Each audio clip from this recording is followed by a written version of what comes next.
Hola a todos y a todas. En este espacio vamos a hacer un breve resumen de las unidades didácticas que habéis estudiado para la unidad formativa 1, Incorporación al mercado laboral, de la asignatura de FOL. Empezamos con la relación laboral y hemos de ubicar el motivo por el cual surgió una rama del derecho llamada derecho laboral. El derecho laboral surge para cubrir unas necesidades que habían a nivel social y a nivel económico al aparecer la revolución industrial en el siglo XIX. Habían problemas en cuanto que no había legislado un horario máximo de trabajo, una edad para iniciarse en la vida laboral, no había establecido unos periodos de descanso y había que mediar entre empresarios y trabajadores. A través del movimiento obrero se hicieron reivindicaciones a fin de que surgiera una rama especializada exclusivamente en derecho laboral. De la misma manera que en medicina tenemos diversas especialidades, en derecho también. Podemos encontrar el derecho de familia y también podemos encontrar el derecho laboral, que regula las relaciones estrictamente laborales. Para que un trabajo esté regulado por las normas del derecho laboral, tiene que cumplir 5 características, tal y como nos indica en esta diapositiva que os presento. Vamos a ir analizando cada una de estas 5 características. La primera es que el trabajador debe prestar su trabajo de forma voluntaria. Ninguna persona está obligada a trabajar. Sí que es verdad que nosotros lo necesitamos tanto a nivel económico como por autosatisfacción personal por el trabajo realizado. Pero si una persona recibiera una herencia económica importante o bien tuviera un premio en la lotería y decidiera que no quiere trabajar nunca, nadie le obligará, nadie le sancionará por no trabajar. Por lo tanto, trabajar es algo voluntario. Luego tenemos trabajar por cuenta ajena. Trabajar por cuenta ajena quiere decir que nosotros vamos a ir a una empresa, la cual no es nuestra, prestamos unos servicios y a cambio del servicio que nosotros prestamos recibimos una remuneración económica. También hemos de decir de que al trabajar por cuenta ajena, todos los beneficios que tenga la empresa son del empresario y si hubieran pérdidas también son del empresario. Nosotros solamente nos limitaremos a realizar un trabajo y a cobrar por el trabajo realizado. La siguiente característica para que un trabajo esté regulado por las normas del derecho laboral es que éste ha de ser remunerado. El trabajador debe de recibir un salario. Y la cuarta sería que ha de ser personal, es decir, esa persona se compromete ella en primera persona a realizar ese trabajo y no será quien para enviar otros días a otra persona a realizarlo. Es decir, si yo, Maripaz, me comprometo a dar las clases de FOL, vendré yo a dar estas clases y no le enviaré un día a mi hermana porque también sabe del tema. No, me he comprometido yo y lo haré yo porque es algo personal, es un compromiso personal. Y por último, dependiente. Dependiente quiere decir que en el trabajo dependemos de un superior o bien de una persona en el cual nuestro empresario o jefe haya delegado esa potestad que nos organiza el trabajo. Es decir, nos ha de decir qué tareas son las que tenemos que hacer, si las hacemos bien nos felicitará, si las hacemos mal nos corregirá y nos ha de decir cada día cuál es nuestra función y qué tareas son las que tenemos que hacer. Muy bien, pasamos a la siguiente diapositiva en la cual se nos muestra los tipos de relación laboral que tenemos. Hay otras relaciones laborales que se llaman relaciones laborales excluidas. Normalmente se llaman que son excluidas porque no reúnen una o varias de las características para que sea considerado de relación laboral. Os voy a poner algunos ejemplos a ver si así nos es un poquito más fácil de poderlo entender. Por ejemplo, una persona que es autónoma. Una persona que es autónoma, que monta su propia empresa, carece del requisito de trabajar por cuenta ajena, puesto que trabaja para sí misma. Y segunda característica que no cumple es que no tiene el requisito de dependiente. Por encima de él no tiene nadie que le organiza el trabajo. Él ha de organizarse propiamente su trabajo. Otro caso que sería de relación laboral excluida sería el de los funcionarios públicos. A pesar de que sí que reúne las 5 características para que fuera considerado dentro del derecho laboral, el funcionariado tiene unas características, una normativa propia que los regula. De hecho, vosotros sabéis que ahora con la crisis a los funcionarios se les ha reducido el cobrar una paga extra. En cambio, al resto de personas que trabajan para una empresa privada sin ser funcionarios, tienen el derecho a cobrar las 2 pagas extras que como mínimo marca el Estatuto de los Trabajadores.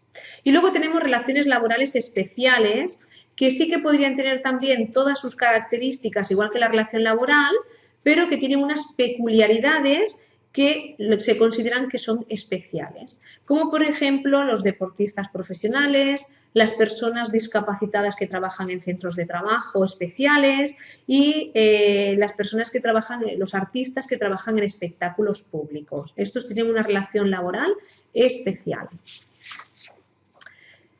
Muy bien, vamos a mirar ahora de hablaros de las fuentes del derecho laboral.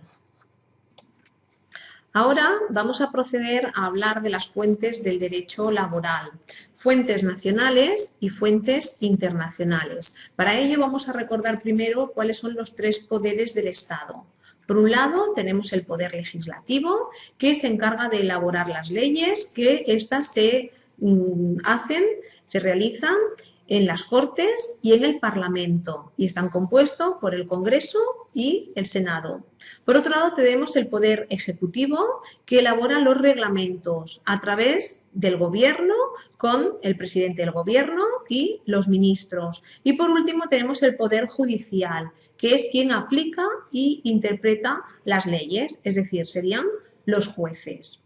En las fuentes nacionales se ordenan jerárquicamente, tal y como os muestro en esta diapositiva. En un rango superior tenemos la Constitución de 1978. Después tenemos las leyes que se realizan en las Cortes y los reglamentos y decretos que se hacen en el Gobierno.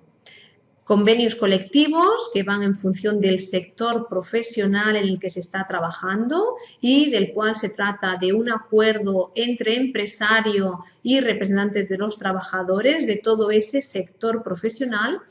Por debajo tendremos el contrato de trabajo y por último los usos y costumbres tanto locales como profesionales.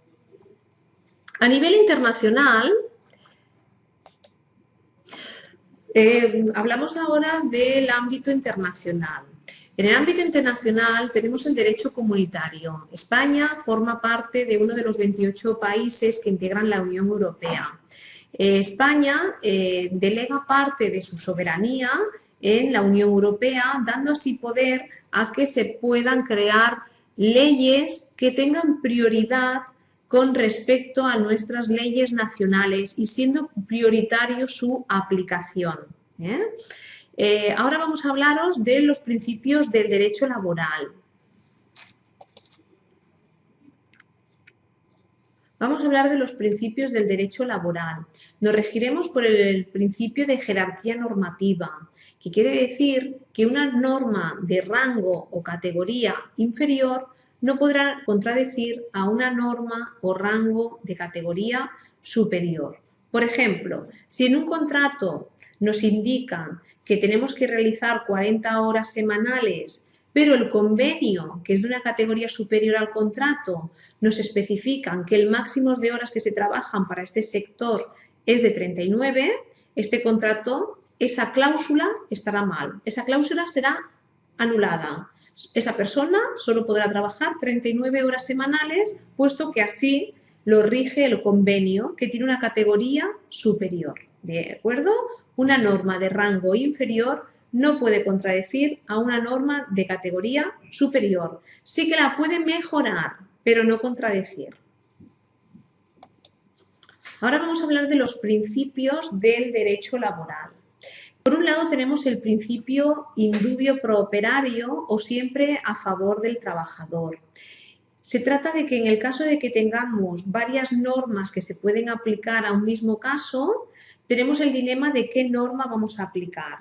siempre utilizaremos el principio de utilizar la norma que beneficie más al trabajador, ¿de acuerdo? Luego tenemos el principio de norma más favorable.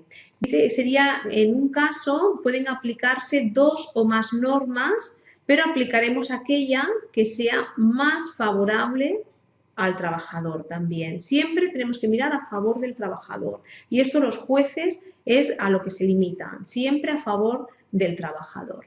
Luego tenemos el principio de la condición más beneficiosa. Se trata de que cuando estamos trabajando y hay cambios de norma con posterioridad a nuestra contratación y nosotros hemos empezado a beneficiarnos de unos derechos, tenemos que seguir beneficiándonos de estos derechos a pesar de que la normativa cambie empeorando las condiciones que nosotros en un principio estábamos disfrutando. Sería como seguir manteniendo los derechos adquiridos, por decirlo de alguna manera. Y luego tenemos el principio de norma mínima. Los mínimos que dice la ley se han de cumplir. Por ejemplo, la ley establece, el Estatuto de los Trabajadores establece que como mínimo hemos de realizar 30 días de vacaciones al año. Este es el mínimo. Si nos quieren dar 32, fantástico, pero no podrá haber ningún convenio y ningún contrato que nos den 29 días de vacaciones al año, puesto que no estaríamos cumpliendo el principio de norma mínima. Y por último tenemos el principio de irrenunciabilidad de derecho. El Estatuto de los Trabajadores nos otorga unos derechos a los cuales los trabajadores no podemos renunciar. Como por ejemplo, no podemos renunciar a hacer las vacaciones. Las vacaciones se han de hacer sí o sí. No podemos renunciar a cobrar el salario. No podemos renunciar a cobrar 2 pagas extras. Estos mínimos se han de cumplir. A continuación hablaremos de los derechos y trabajadores de los empresarios.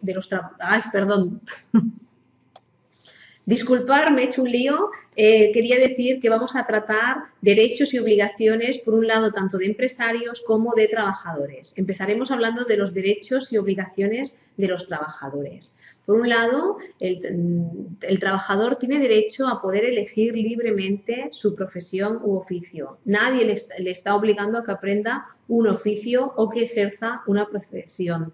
De hecho, en las escuelas, desde pequeños, en la familia, se nos orienta a intentar descubrir cuáles serían nuestras mejores habilidades para poder desarrollar en un campo profesional y hacerlo de la manera más satisfactoria para la persona, dado que en el trabajo pasamos muchísimas horas, como vosotros muy bien sabéis. Tenemos otro derecho fundamental que sería poder ejercer nuestro derecho a huelga, siempre y cuando respetando los preavisos mínimos que se han de dar. Tenemos derecho a promocionarnos laboralmente y a formarnos. Tenemos derecho a que respeten nuestra intimidad. Tenemos derecho a no ser discriminados por razón de raza, sexo, religión. Este sería muy brevemente algunos derechos que tenemos los trabajadores. También tenemos derechos en cuanto, por ejemplo, a la prevención de riesgos laborales. Tenemos que trabajar con todas las garantías de salud y de higiene en el trabajo. Vamos a hablar ahora de obligaciones que también tenemos como trabajadores. No solo son derechos, sino que también tenemos una serie de obligaciones que cumplir. Por un lado, tenemos que cumplir con las obligaciones propias del puesto de trabajo. Tenemos que ser responsables, llegar puntual, realizar el trabajo que se nos ha encomendado, si tenemos dudas consultarlas, pero no porque tengamos dudas de su realización dejar de hacerlo.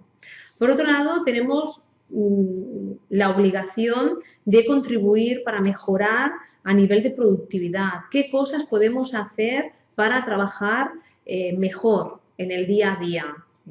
Y por otro lado, lo que nunca podremos hacer sería competir con el empresario. Os pongo un ejemplo. Una persona que tiene jornada intensiva, trabaja de 7 a 3 del mediodía en un taller de mecánicos. A las 3 del mediodía plega. No será muy normal en este tipo de trabajo, pero es para que entendáis el ejemplo.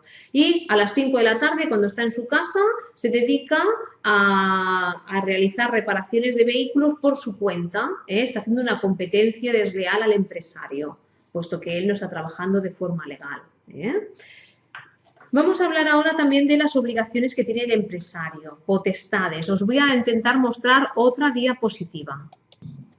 En cuanto a obligaciones y potestades del empresario, tal y como se indica esta diapositiva que os muestro, el empresario tiene la obligación de cumplir con toda la normativa laboral, con la ley, y respetar los derechos de los trabajadores.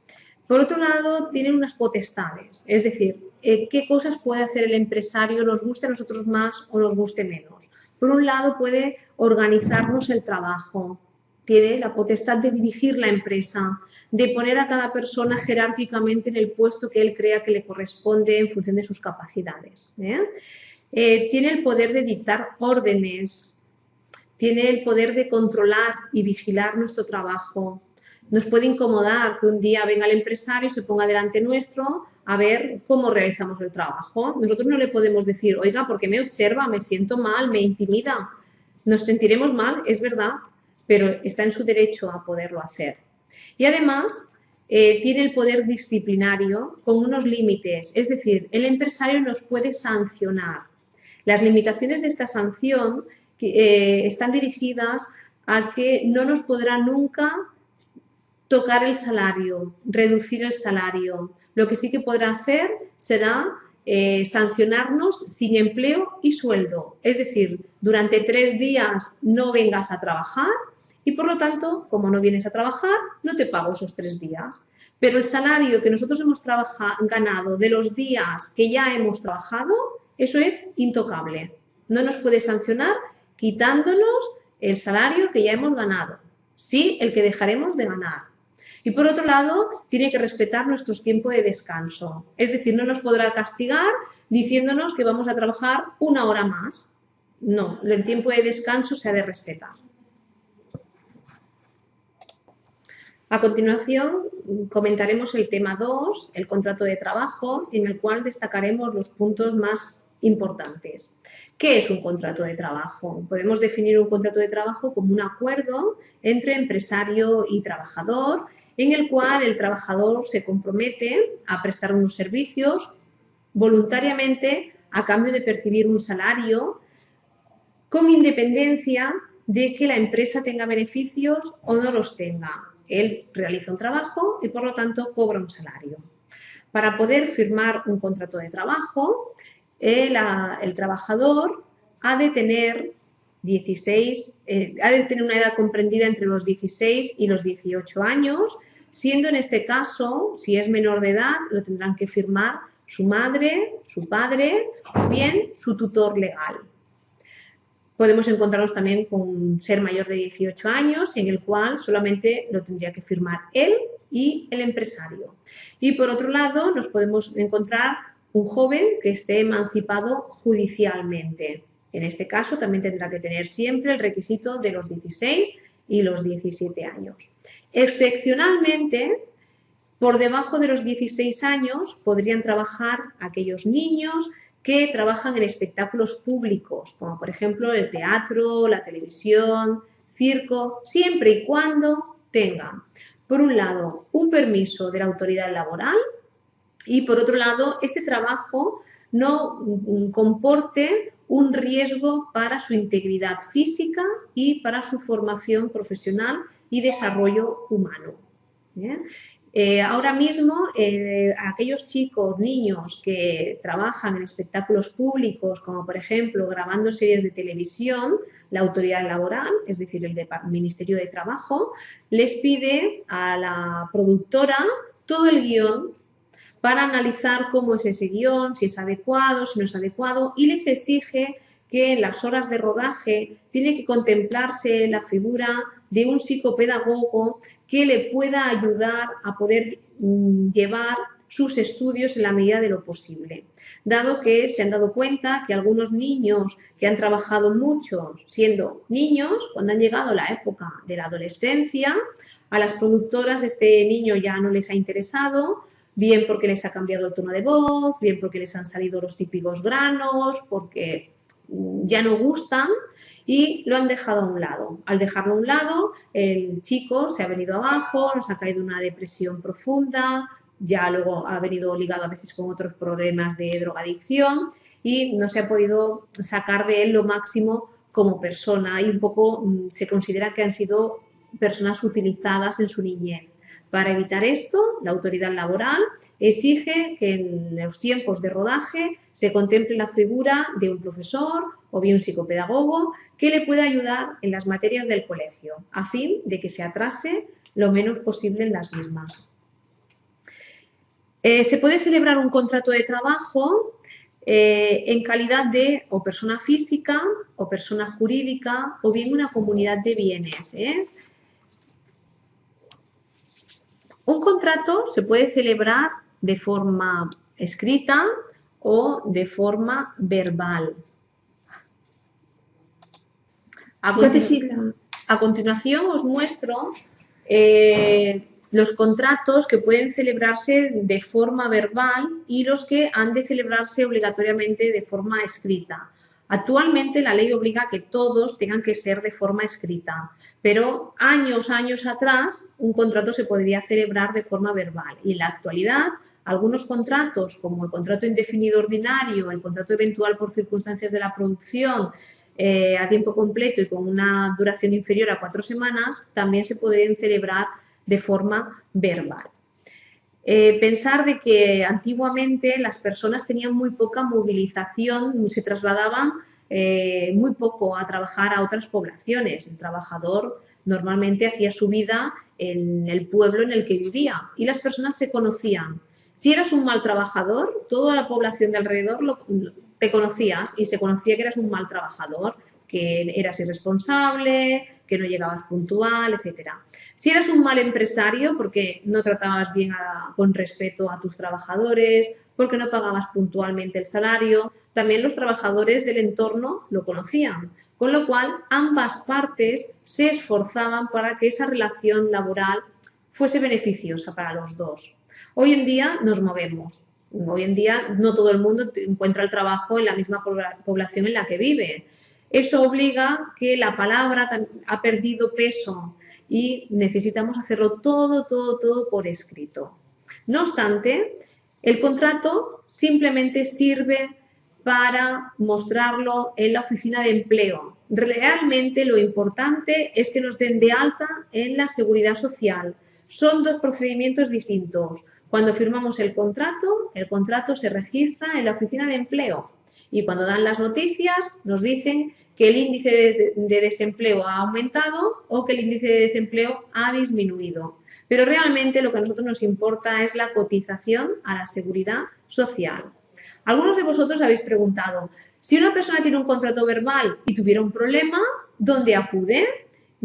Es aquello que las palabras se las lleva al viento. Yo no tengo nada que acredite. Por encima del contrato, acordaros lo que acabamos de explicar de la jerarquía normativa, de la pirámide. Por encima del contrato tenemos el convenio. A pesar de tener un contrato verbal, nosotros podemos demostrar que estamos trabajando en aquella empresa, puesto que solicitaremos a la Seguridad Social un listado de vida laboral en el que se verá reflejado la fecha de inicio de nuestra actividad laboral en esta empresa. A raíz de ahí consultaremos el convenio colectivo aplicable a ese sector profesional y ahí tenemos todos los derechos que nosotros nos corresponden. Sí que es cierto que si nosotros hemos pactado un salario superior al que marca nuestro convenio colectivo, ahí lo tenemos un poco difícil de demostrar si es que nunca hemos cobrado un salario. Pero en el momento en que hemos cobrado el salario y tenemos un recibo de nómina, también tenemos algo para demostrar. ¿De acuerdo? En cuanto a la contratación, las obligaciones que tiene la empresa será siempre entregar una copia firmada y sellada por la empresa al trabajador, otra copia al representante de los trabajadores y otra copia tenemos que entregar en la oficina de empleo. Hemos de tener presente que los contratos verbales son a duración indefinida y a jornada completa. Nos podemos encontrar en un caso de un contrato debería de haberse celebrado por escrito y no se ha hecho por escrito.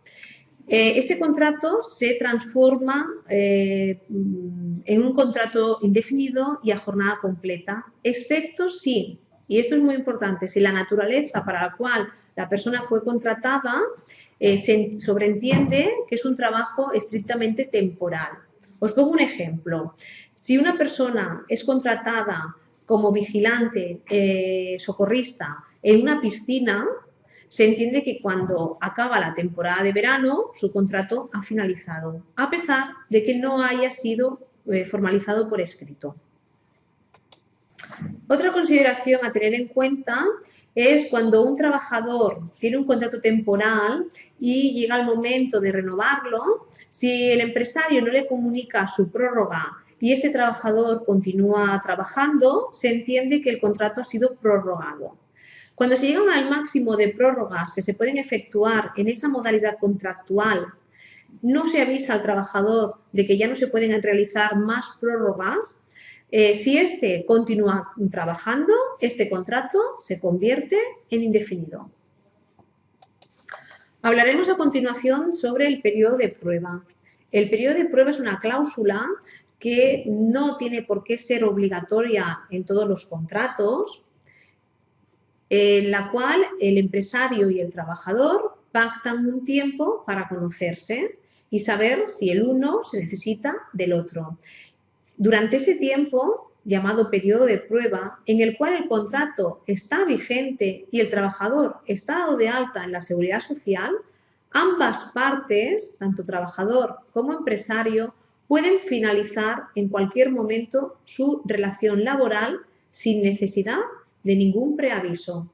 Vamos a hablar ahora de los tiempos máximos de periodo de prueba en función de las titulaciones que se tienen. Para las personas tituladas en grados universitarios, el periodo máximo de prueba es de 6 meses. Es decir, durante 6 meses el trabajador de forma voluntaria puede finalizar, por los motivos que considere, su relación laboral sin necesidad de dar ningún preaviso al trabajador. Y viceversa, el empresario en ese plazo de 6 meses puede dar por finalizada la relación laboral sin necesidad de preaviso al trabajador. Para las personas que tienen un ciclo formativo de grado medio, el periodo de prueba máximo está estipulado en 1 mes. Para las personas que tienen un ciclo formativo de grado superior, el periodo de prueba está estipulado en 2 meses. Igual que para aquellas personas que carecen de ningún tipo de titulación. El tiempo máximo es de 2 meses, pudiéndose alargar a 3 en aquellas empresas las cuales tengan menos de 25 trabajadores. No obstante, siempre el periodo de prueba está escrito en el convenio. Los plazos que yo os indico es en aquellos casos en los cuales no tengamos un convenio colectivo de referencia. ¿Un empresario nos puede poner obligatoriamente periodo de prueba? No. Si él confía en ti y considera que no es necesario tener un periodo de prueba, no es obligatorio. Si considera que sí, pues sí. ¿El periodo de prueba está dentro del contrato o se hace antes de firmar un contrato?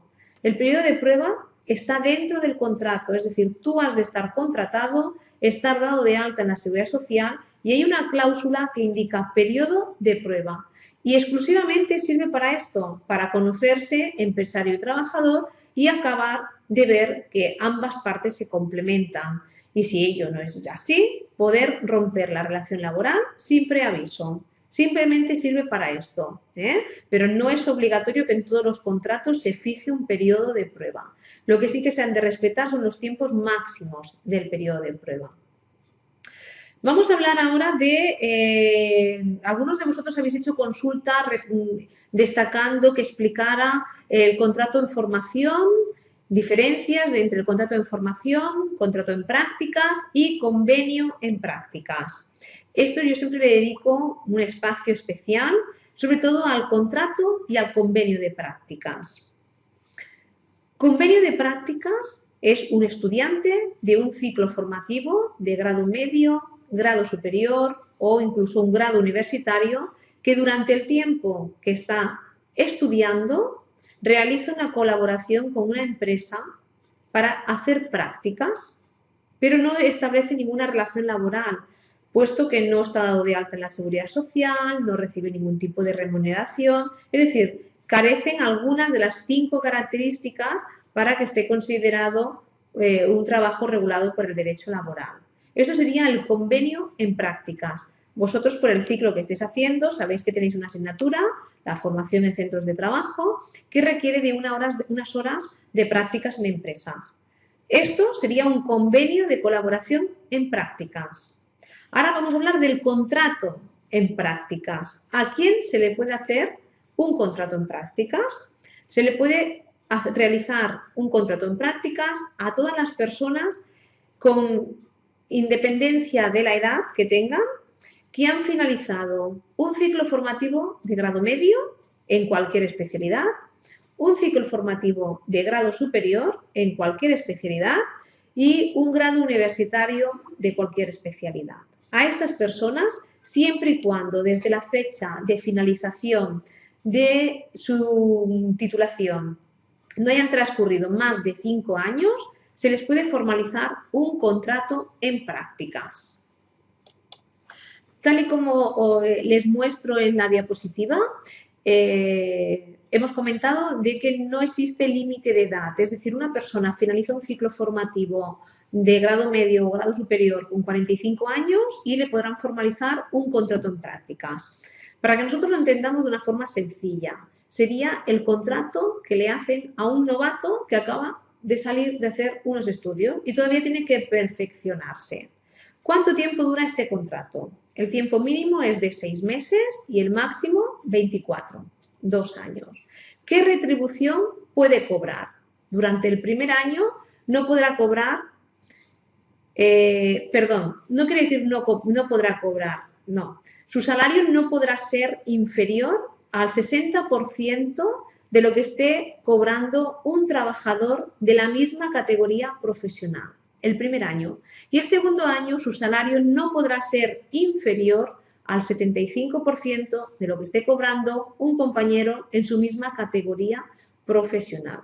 Una vez que han transcurrido los 24 meses, este contrato en prácticas finaliza y se puede convertir en un contrato indefinido. El periodo de prueba, ya hemos hablado de que para grado medio es de 1 mes, grado superior 2 meses y titulaciones universitarias un máximo de 6 meses en periodo de prueba. A una persona que ha finalizado los estudios de bachillerato, ¿le podrían hacer un contrato en prácticas? No, puesto que cuando una persona estudia el bachillerato tiene mucha cultura general, pero no ha sacado una titulación profesional y el contrato en prácticas es para poner en práctica los conocimientos adquiridos a nivel profesional. Vamos a hablar ahora del contrato de formación y aprendizaje, que también algunos de vosotros habéis preguntado por él. Este contrato sí que tiene un mínimo y un máximo de edad. El mínimo está en los 16 años y el máximo en los 25, pero no existe límite de edad cuando el trabajador tiene algún tipo de discapacidad. Y desde la nueva normativa de la ley que cambió en el 2012, nos dicen que ese límite de edad se puede ampliar a los 30 años siempre y cuando la tasa de desempleo en nuestro país esté por encima del 15%. Y creo recordar que desgraciadamente la tenemos en un 22 o un 23%. Mientras la tasa de desempleo no disminuya al 15%, a una persona le pueden hacer un contrato de formación aún teniendo 25, 26, 27, 28, 29 años. Requisito: no puede tener titulación de aquello que va a trabajar.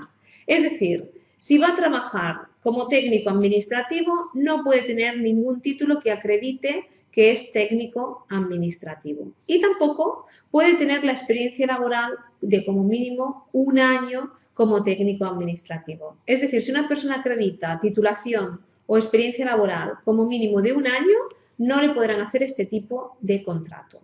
Este tipo de contrato sirve para que la persona aprenda un oficio y durante unas horas a la semana, normalmente no suele sobrepasar más del 15% de la jornada, tienen que ir a estudiar a un centro para sacarse la titulación correspondiente a ese oficio que están estudiando.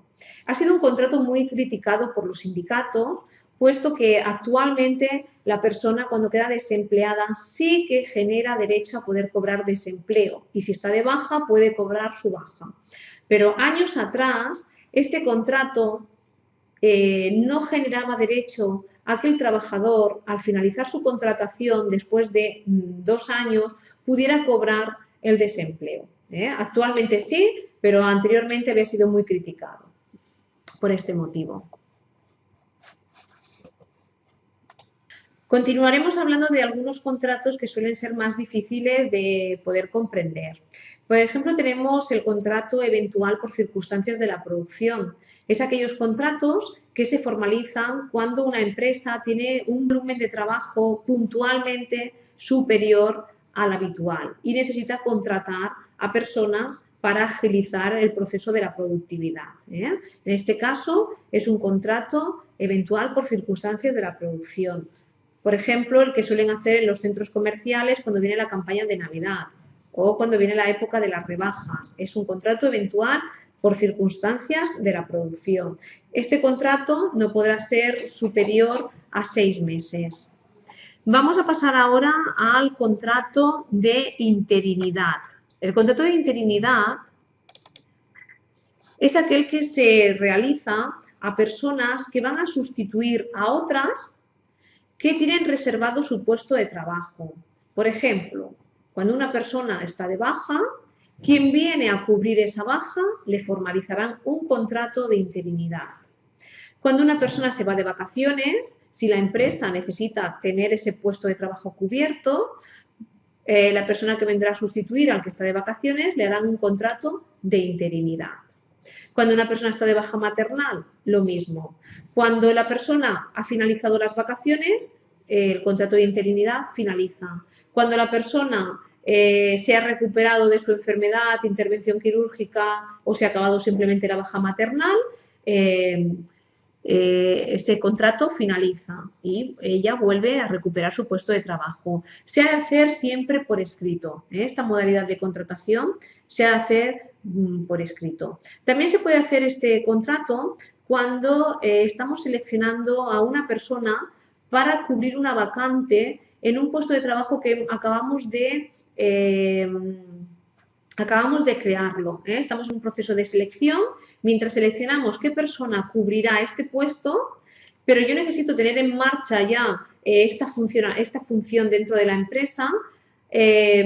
Mientras tanto, mientras selecciono quién la ocupará definitivamente, puedo tener a alguien contratado con el contrato de interinidad.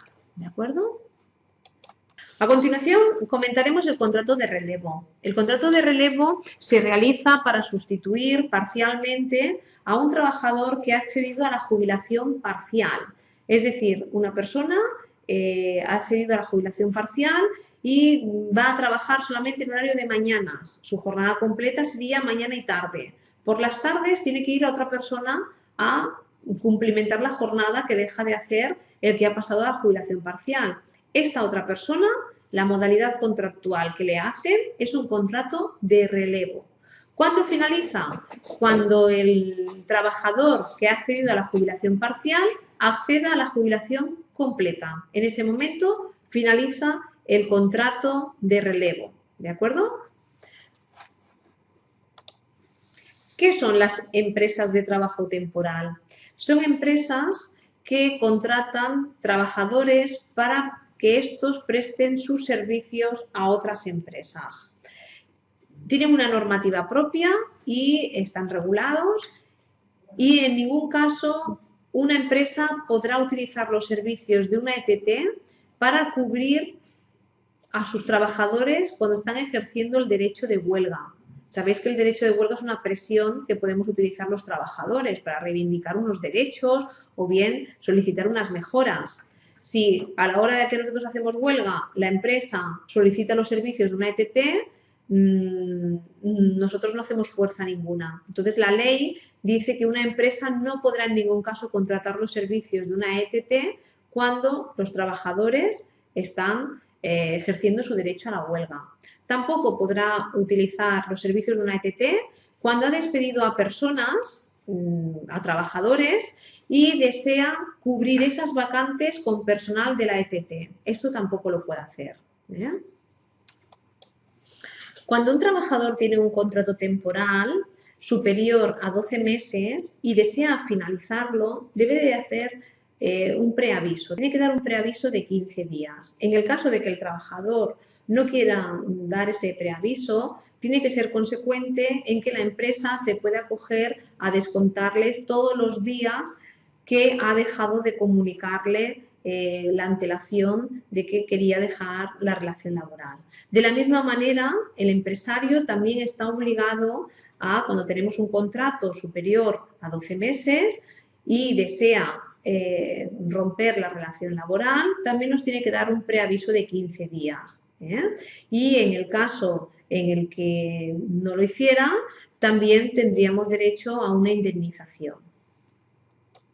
Iniciamos un breve resumen del tema 3, la organización del trabajo, en el cual vamos a iniciar definiendo qué es lo que consideramos la jornada laboral. Podemos definir que la jornada laboral sería el número de horas que dedicamos al trabajo, bien sea diariamente, semanal, mensual o anualmente. Hoy en día los convenios de trabajo todos se fijan por horas anuales. Hablaremos de que la jornada laboral puede ser una jornada completa cuando hablamos de que la persona trabaja 40 horas semanales, que es el máximo que permite el Estatuto de los Trabajadores, o bien una jornada parcial cuando se realizan menos de 40 horas semanales.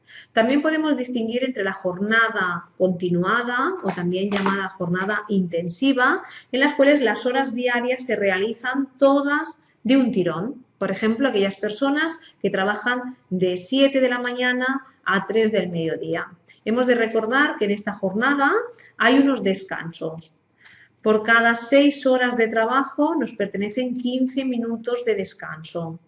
Si somos mayores de edad. Si somos menores de edad, el tiempo de descanso aumenta y será ese descanso de 30 minutos cada 4 horas y media trabajadas. Para los contratos o jornadas laborales parciales no nos pertenecen tiempos de descanso. Es decir, una persona que tiene una jornada partida va a trabajar por la mañana, hace un descanso para comer al mediodía, este descanso tiene que ser como mínimo de 1 hora y reanuda la actividad laboral por la tarde. Esta persona no tendría derecho a hacer una parada de 15 minutos para desayunar. Sí que es cierto que en algunas empresas se permite realizar los 15 minutos de desayuno a fin de que alargues tu jornada 15 minutos más. Es decir, si una persona tiene que plegar a las 6 de la tarde, como que ha hecho un descanso bien para desayunar o bien para merendar, no plegará a las 6 de la tarde, sino que plegará a las 6:15. Pero esto ya son pactos. Legalmente no nos pertenece cuando tenemos una jornada de trabajo partida. ¿De acuerdo? Hemos de recordar que los menores de 18 años no pueden realizar horas extraordinarias ni pueden trabajar en horario nocturno. El horario nocturno, por norma, tiene una retribución específica. Y en cuanto a horas extraordinarias, decimos que está limitado a 80 horas extraordinarias al año y que las horas extraordinarias las podemos dividir en voluntarias o bien de fuerza mayor. A estas horas extraordinarias nos las pueden pagar al mismo precio que una hora normal o incluso nos la pueden pagar a un precio superior. O bien nos lo pueden dar como días de descanso. Esto lo marcará también nuestro convenio colectivo. En caso de carencia lo podemos pactar con el empresario. ¿Qué plazo tienen para podernos pagar o dar el tiempo de descanso? Tienen un plazo de 4 meses. En 4 meses debemos de haber cobrado esas horas extraordinarias o bien haberlo cambiado por días de descanso. Volvemos a hacer hincapié en que los menores de edad no pueden hacer horas extraordinarias. En cuanto al horario nocturno, es aquel que empieza de 10 de la noche a 6 de la mañana. O bien, 3 horas de la jornada laboral de esta persona transcurren en horario nocturno. Una persona que, por ejemplo, empieza a trabajar a las 7 de la tarde y plega a la 1 de la madrugada, podemos decir que tiene una parte de su jornada en jornada nocturna y por esa parte de su jornada también recibirá su parte proporcional de un salario especial de jornada nocturna. ¿De acuerdo? En cuanto a los trabajos a turno, serían aquellas empresas que no cierran las 24 horas del día. Son personas que establecen turnos de 6 de la mañana a 2 del mediodía, de 2 del mediodía a 10 de la noche, de 10 de la noche a 6 de la mañana. Estos trabajos deben ser rotativos cada 15 días, nunca antes. Y es para intentar acomodar a nuestro organismo a esa situación. Es más fácil darle un plazo de 15 días a que nuestro organismo se acomode que si hacemos cambiar cada semana de turno. Los ritmos biológicos se resienten. También existen empresas que deciden voluntariamente dar a elegir al trabajador en qué turno quieren trabajar y aquel trabajador que desea siempre permanecer en el turno de noche se lo llevan a respetar. ¿De acuerdo? A continuación hablaremos de los descansos y los festivos. Un poquito ya hemos introducido antes que aquella persona que tiene una jornada partida tiene un descanso para comer de 1 hora mínimo. El descanso entre que finalice una jornada de trabajo y inicio la del día siguiente ha de ser de 12 horas. Y por último hablaremos del descanso semanal. El descanso semanal para las personas mayores de 18 años no puede ser inferior a día y medio consecutivo. Por norma suele ser el sábado tarde y todo el domingo entero, o bien todo el domingo entero y el lunes a la mañana, o bien se puede pactar en días entre semana, pero un día y medio ininterrumpido. Y para aquellos trabajadores que sean menores de edad, el tiempo de descanso obligatoriamente han de ser 2 días consecutivos. Luego tenemos unos festivos. En España tenemos 14 festivos al año, de los cuales 2 son fiestas locales, son festivos locales. Estos días festivos son retribuidos de la misma manera que si fuésemos a realizar nuestro trabajo cotidiano. El calendario laboral lo ha de hacer cada año la empresa, lo ha de confeccionar la empresa, ha de estar firmado por los representantes de los trabajadores y se ha de exponer en un lugar visible para todos los trabajadores. En este calendario laboral nos señalarán los días que tenemos festivos, más si la empresa ha decidido acogerse a hacer algún puente. Vacaciones. Fantásticas las vacaciones. ¿Quién no las quiere? Bueno, el Estatuto de los Trabajadores nos indica de que como mínimo todos los trabajadores por cada año trabajado necesitamos hacer 30 días de vacaciones. Siempre tenemos que mirar el convenio. En algunos convenios nos marcan, que es lo más normal, 30 días naturales. Quiere decir que en esos 30 días naturales estamos contabilizando los sábados y los domingos de esas vacaciones. O bien hay convenios que mejoran lo que establece el Estatuto de los Trabajadores, que dicen que pueden ser 30 días hábiles. En este caso, solamente se contarán como vacaciones de lunes a viernes. Los sábados y los domingos, dentro de las vacaciones, serán días recuperables para seguir haciendo vacaciones. Eso es fantástico, pero son muy pocos los convenios que lo contemplan. Las vacaciones hemos de saber que son obligatorias y que no se pueden sustituir en ningún caso por compensación económica. La ley dice que el trabajador se tiene que tomar este tiempo de descanso. Aquella persona que no ha trabajado todo el año completo, evidentemente, a no ser que la empresa cierre toda la empresa en un mismo mes, no le pertenecerá tener 30 días, le pertenecerá tener la parte proporcional. ¿Cuál es la parte proporcional? 2,5 días por cada mes trabajado. Es lo que le pertenece al trabajador coger de vacaciones. Las vacaciones hemos también de saber que se han de disfrutar durante el año natural, es decir, a 31 de diciembre las hemos debido de realizar. Sí que es cierto que también permiten unas excepciones, como por ejemplo en el caso de estar de baja, se podrán hacer en el año siguiente. Y hay también otras excepciones en las cuales lo que nos indica es que no se ha podido sobrepasar más de 18 meses. ¿De acuerdo?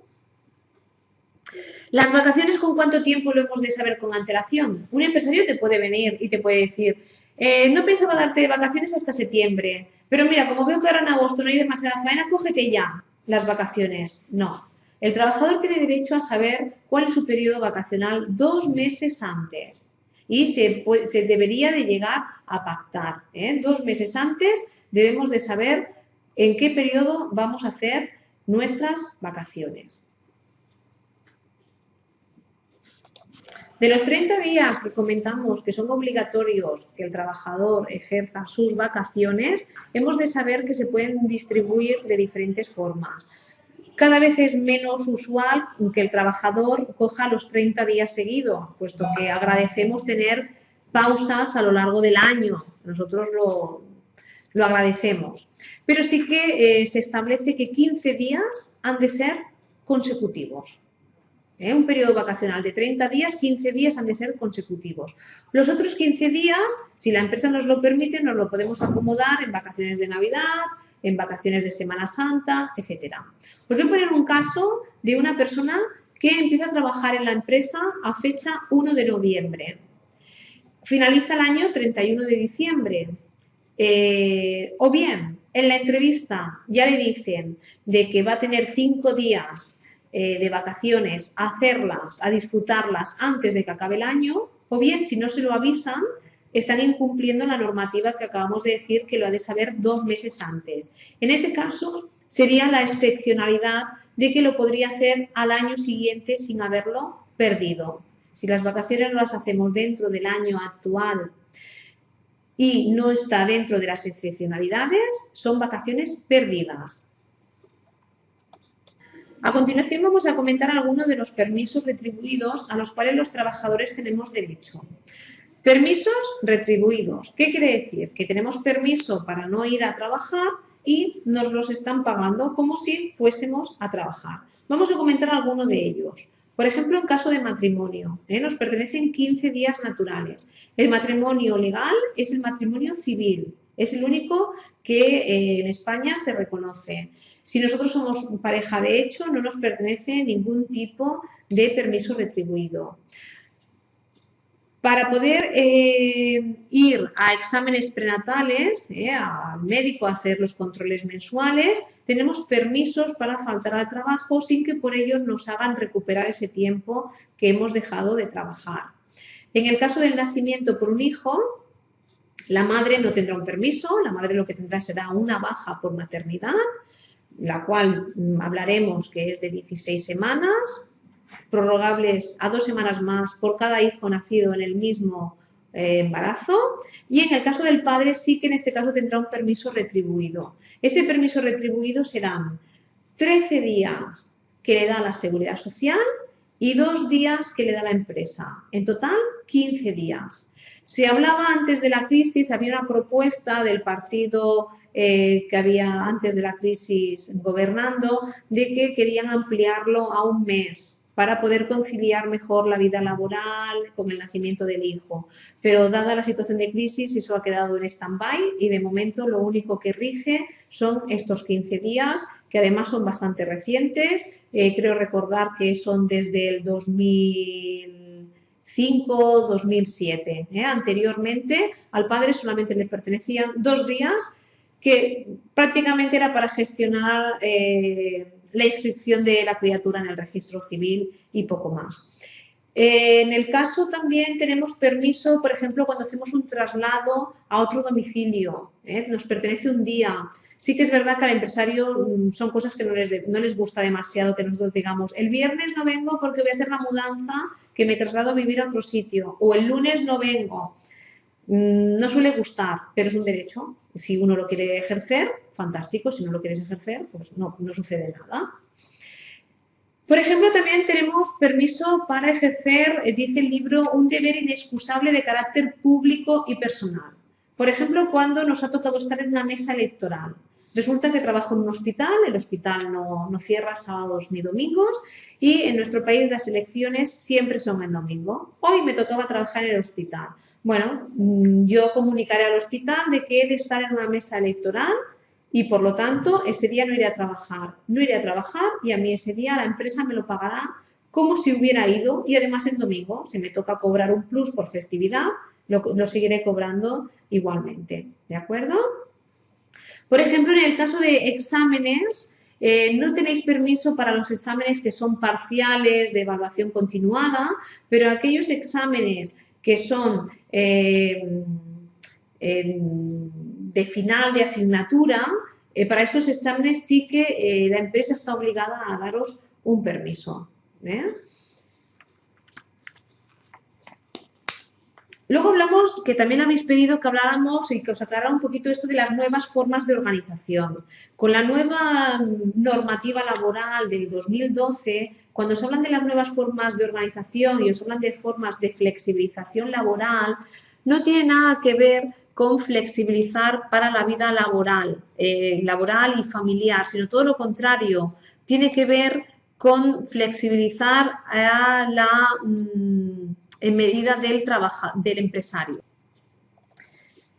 Repito, cuando hablamos de flexibilización, nada más lejos de flexibilizar para poder compaginar el trabajador la vida laboral con la vida familiar. En este caso, la flexibilización es para que el empresario pueda reducir, aumentar, distribuir la jornada laboral de los trabajadores en función de sus necesidades. Por ejemplo, os habla de poder contratar o despedir a trabajadores en función de las necesidades que él tenga. O, por ejemplo, os habla de las horas de trabajo, también distribuirlas en función de sus necesidades, pudiéndonos, ya sabéis que nos pueden hacer un 10% de las horas anuales, se pueden hacer una distribución irregular de nuestra jornada laboral. Ello implicaría que durante una temporada del año trabajaríamos 8 horas y otra temporada trabajaríamos 9 horas semanales. Es una distribución irregular. Esa distribución irregular,